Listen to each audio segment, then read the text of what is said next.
الرحمن الرحيم وبه نستعين والصلاة والسلام على أشرف المرسلين سيدنا محمد. أهلا وسهلا حبايبي وأولى إعدادي. النهاردة إن شاء الله معانا الحلقة التانية في المنهج الجديد، والدرس ده إن شاء الله هنقسمه على حلقتين.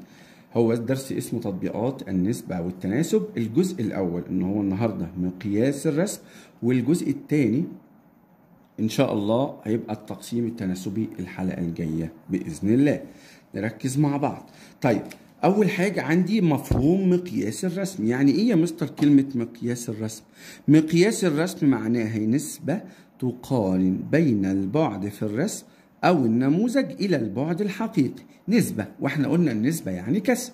طيب بقارن بين إيه؟ الطول في الرسم والطول الحقيقي. يبقى ممكن أقول ان مقياس الرسم هو الطول في الرسم على الطول الحقيقي. طب يا مستر ادينا مثال. أول حاجة بيقول لك إذا كان مقياس الرسم على الخريطة 1:600,000 وكانت المسافة بين نقطتين. كانت المسافة بين نقطتين كام؟ 4.5. اوكي، اوجد المسافة الحقيقية. أول حاجة نكتب القانون. يبقى المسافة على الخريطة على المسافة الحقيقية. طب مقياس الرسم هو اداهوني، يبقى أقول له 1/600,000 بتساوي 4.5 على المسافة الحقيقية. طيب هنا هنقول له إيه؟ 1 في المقص 1 في المسافة الحقيقية بتساوي 600,000 في 4.5. نكتب 600,000 في 4.5 على الآلة هيطلع 2,700,000. 2,700,000 إيه؟ سنتي. طيب أنا عايز أحوله لإيه؟ للكيلو. عشان كده يا عزيزي البطل والبطلة لابد تحفظ الجدول ده. الجدول ده في منتهى الأهمية. التحويلات أخدناها قبل كده.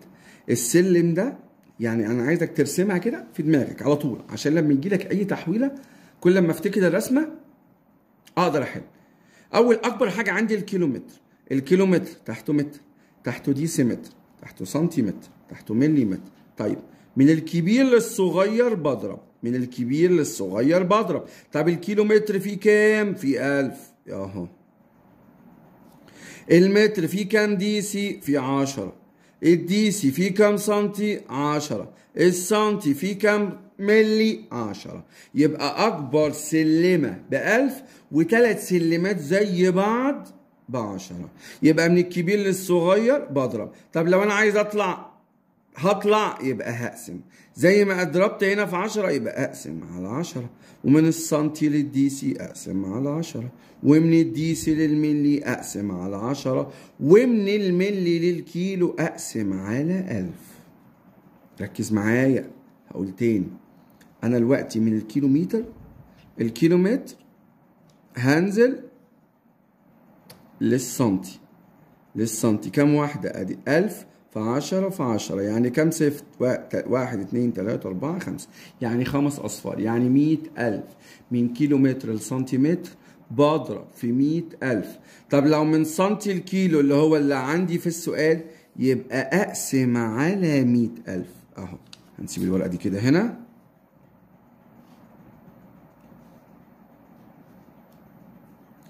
يبقى بعد ما كتبت الرقم 2,700,000 أقسم على 100,000، الإجابة طلعت 27 كيلو متر.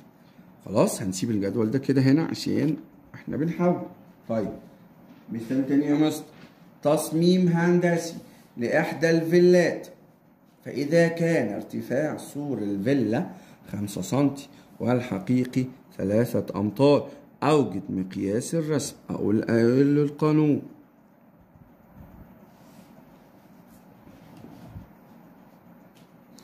مقياس، يبقى تاني بالأحمر. مقياس الرسم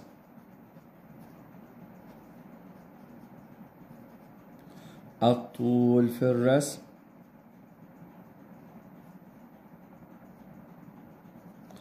على الطول الحقيقي. اكتب القانون عشان ابين ان انا ممتاز. طيب في الرسم كام؟ قال لي 5، اقوم قايل له 5 سنتي. وتحت 3 أمتار. هنلاحظ إن الوحدات مختلفة. طيب هغير مين يا مستر؟ طبعا من الكبير للصغير. لو أنا عندي إمكانية إن أنا أحول من الكبير للصغير. أبص لجدولنا الجميل، من متر لسنتيمتر بضرب في 10 في 10، يعني بضرب في 100.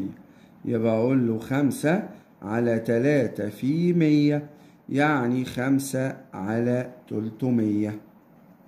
تمام؟ تمام.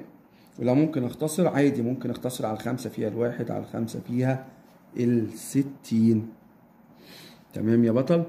طيب اللي بعده، التقط عادل صورة مكبرة بآلة تصوير، فإذا كان طول الحشرة 10 سنتي والحقيقة 2 ملي، خلاص نقول له مقياس الرسم يساوي، القانون قلنا فوق، يبقى 10 سنتي على 2 ملي. السنتي هو الكبير، يبقى أضرب في إيه؟ أضرب في 10. يبقى أقول له هنا 10 في 10 ب100، و100 على 2 يبقى بتساوي إيه يا بطل؟ 50. خلاص؟ يبقى تاني، من سنتي لملي أضرب 10 في 10 ب100، 100 على 2 بتساوي 50. في حاجة مهمة بقى قوي ومهمة جدا. احنا شفنا فوق هنا ان مقياس الرسم هنا 1 على 60، يعني اصغر من 1. اصغر من 1 يبقى اسمه تصغير. وفي اللي تحت 100 على 2 بتساوي 50، اكبر من 1 يبقى اسمه تكبير.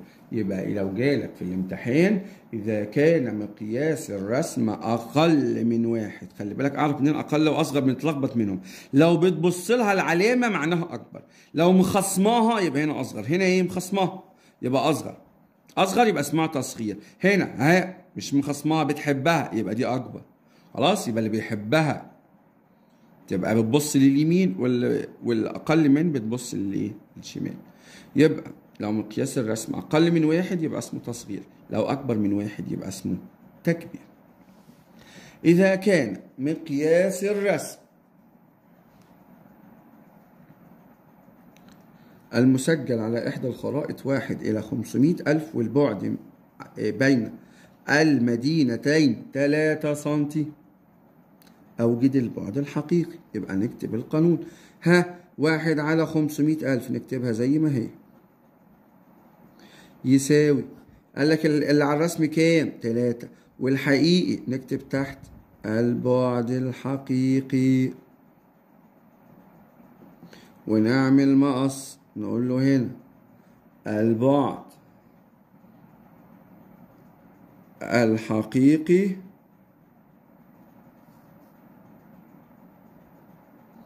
طبعا اللي قدامها تحت الواحد ده كأنها ملوش لازمة، يبقى كأنها 500,000 في 3. 5 في 3 ب15، يبقى نكتب ال15 ونزود ال5 أصفار. طيب أنا عاوز البعد ده بالسنتي، واحنا قلنا هنا من السنتي للكيلو بنقسم على 100,000. يعني نقسم على 100,000، يعني نطير 5 أصفار. الإجابة هتصير 15 كيلومتر. 15 كيلومتر. تمام يا بطل؟ طيب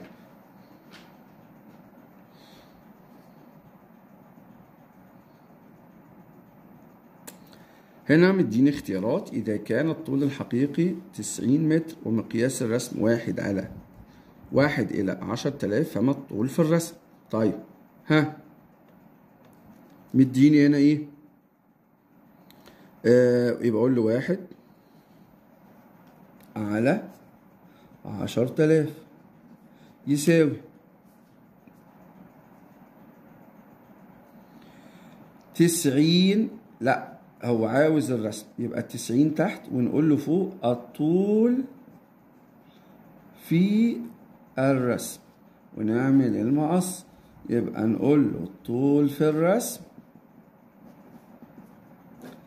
تحت 10,000 وفوق 1 في 90. خلي بالك هو عاوزه بالسنتي وانا هنا بالمتر، يعني لازم احول دي. يبقى اكتب هنا 90 على 10,000، هضرب دي في كام؟ في 100. شطار. يبقى 9000 على 10000. طب هنا المفروض تحت 4 يعني طاير 4 اصفار، ابقى سوري اطير 4، اما اطير هنا كام؟ 3، هيتفضل 1، اطير 3 فوق و3 تحت، يعني دي معناها 9 على 10، يعني معناها 9/10. تمام يا بطل؟ يبقى تاني، هو هنا 90 متر وانا عاوزها بالسنتي، يبقى لازم ال 90 دي اضربها في 100 بقت 900. ممكن لو انا متلخبط اكتب هنا اهو شرطة كسر واكتب 9000 فوق وتحت 10000،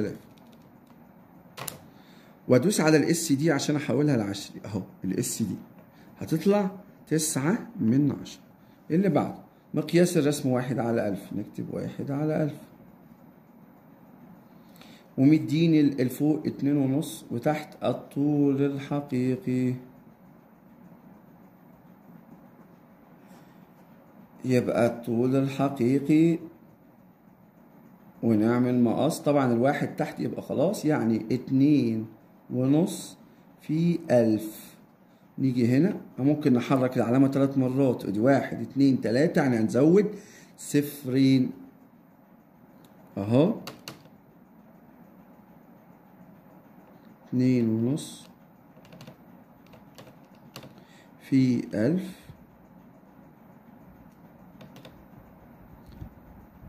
لا سوري هتطلع ب2500 لان هنزود صفرين. 2500 دقيقة كده، لا في حاجة هنا تاني معلش.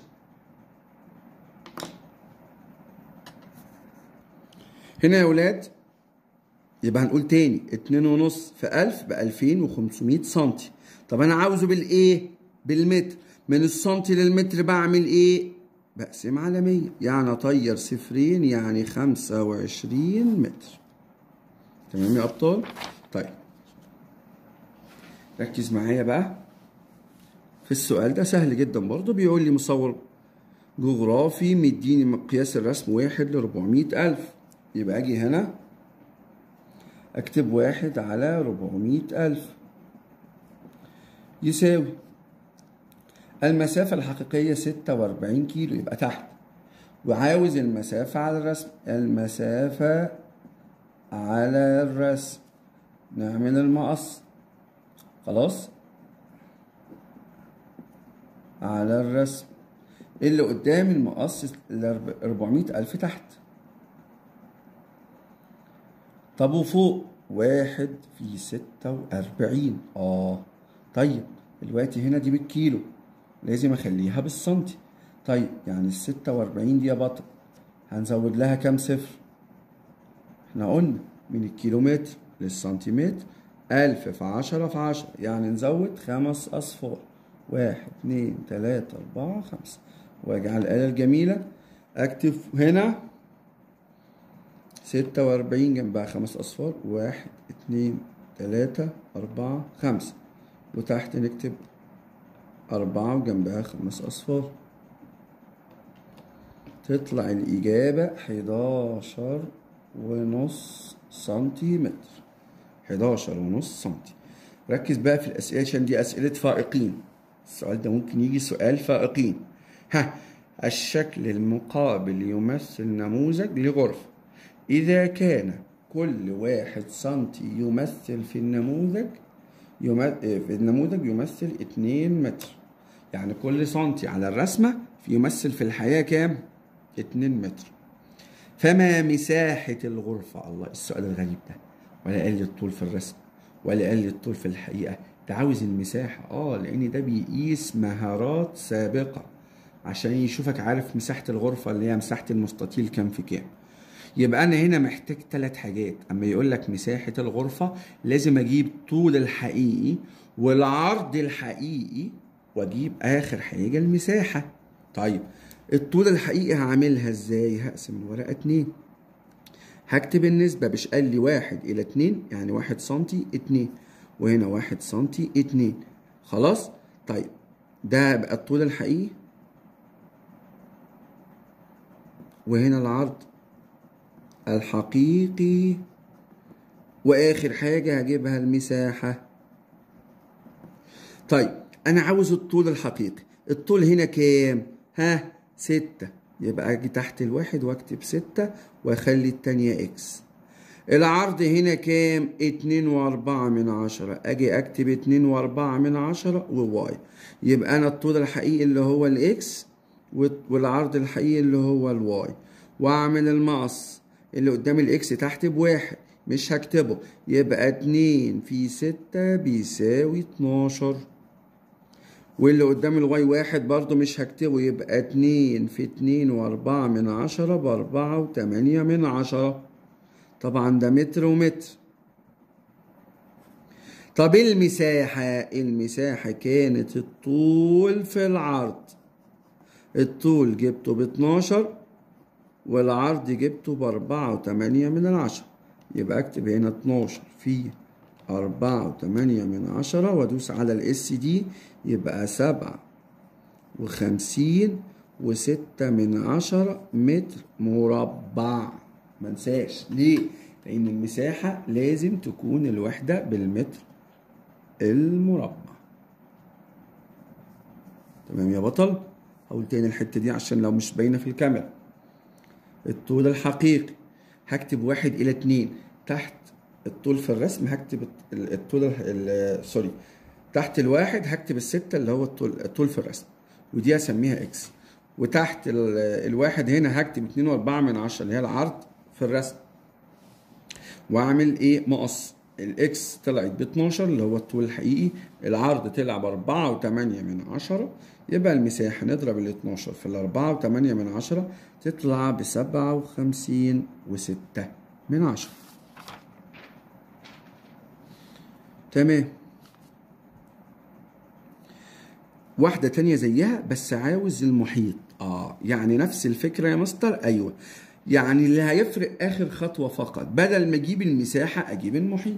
يعني اقسم الورقة 2 واكتب هنا قال لي 1 سنتي ل1.5، يبقى 1 إلى 1.5، 1 إلى 1.5. خلاص كده. تحت الواحد الطول الحقيقي 4 ودي اكس، وتحت هنا 2.4 وهنا واي. خلاص، يبقى اقول له الطول الحقيقي